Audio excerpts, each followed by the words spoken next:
Africa Investor Today is proudly brought to you in association with Petro SA and Afrexim Bank.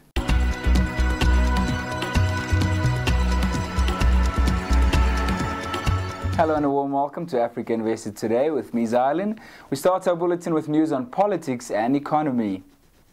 Next week, the US President Barack Obama will host a special meeting for African heads of state when they attend the UN General Assembly in New York.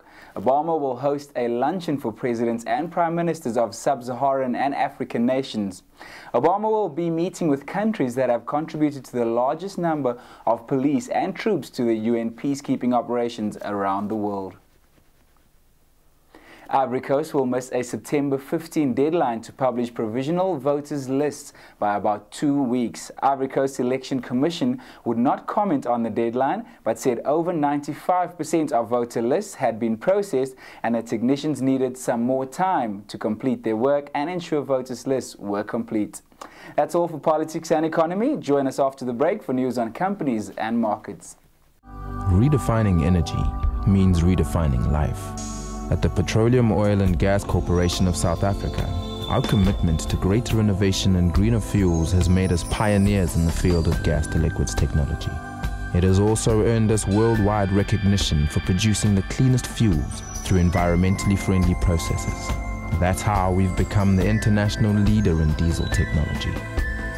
Through pure innovation, pure energy, pure brilliance.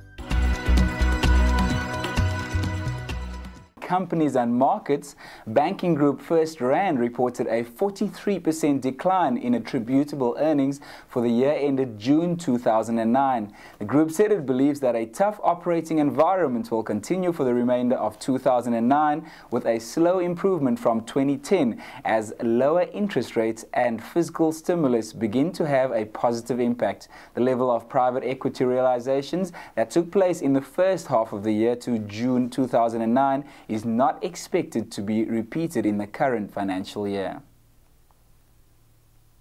Sasol is planning to spend 100 million rands worldwide to ensure its business are compliant with all relevant competition laws.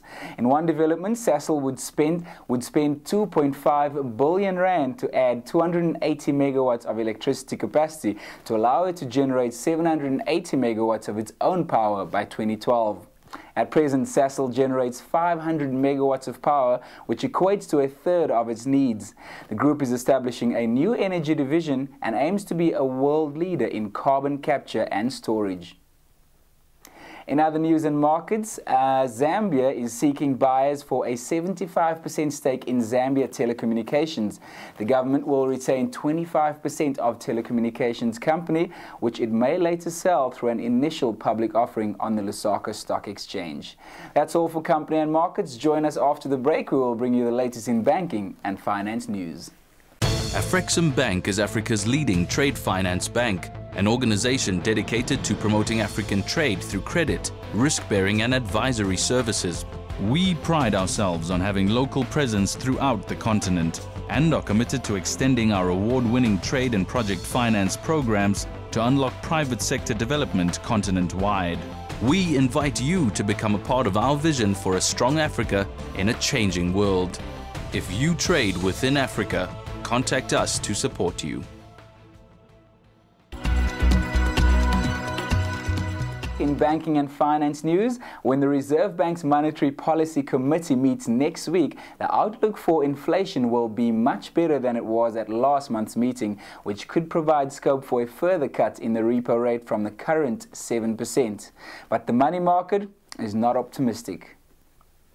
A Nigerian High Court has granted bail to 7 senior bank officials in a financial scandal that threatens the recovery of sub-Saharan Africa's second largest economy. The former executives face charges ranging from recklessly granting loans to share price manipulation following a $2.6 billion bailout. The court is to rule on bail applications for the rest of the group on Tuesday, with the trial date due to take place on November the 23rd. We'll be back after the break. Stay with us. Africa Investor, the leading African investment magazine, is essential reading for investors in Africa, filled with the very latest in Pan-African investment and finance news. In addition, log on to africa-investor.com to find out more about our exciting capital market infrastructure and tourism events, and our long-standing investable Africa Investor 100 Index series, which tracks over $600 billion of African equities. Doing business in Africa, you can't afford to be without Africa Investor. Lastly, we bring you some infrastructure news now. Meeting the escalating demand for content and connectivity across Africa, SES World Skies today announced that Netcom Africa has signed a multi-year deal to expand its delivery of telecom and broadcast television services throughout Nigeria and West Africa.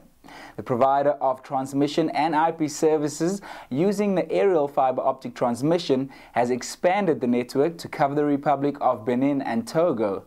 This development came as Phase 3 last week, which now becomes the longest regional terrestrial fiber network linking Nigeria to the Republic of Benin and Togo, with potentials for connections to Ghana and Burkina Faso from Togo. By this development, Phase 3 becomes the first regional fiber optic cable network provider in West Africa to operate a national fiber optic cable backbone interconnecting 6 Western African countries. We come to the end of today's bulletin. For more information, log on to our website at www.africa-investor.com. Thank you for joining myself, Zalin. Enjoy the rest of your day.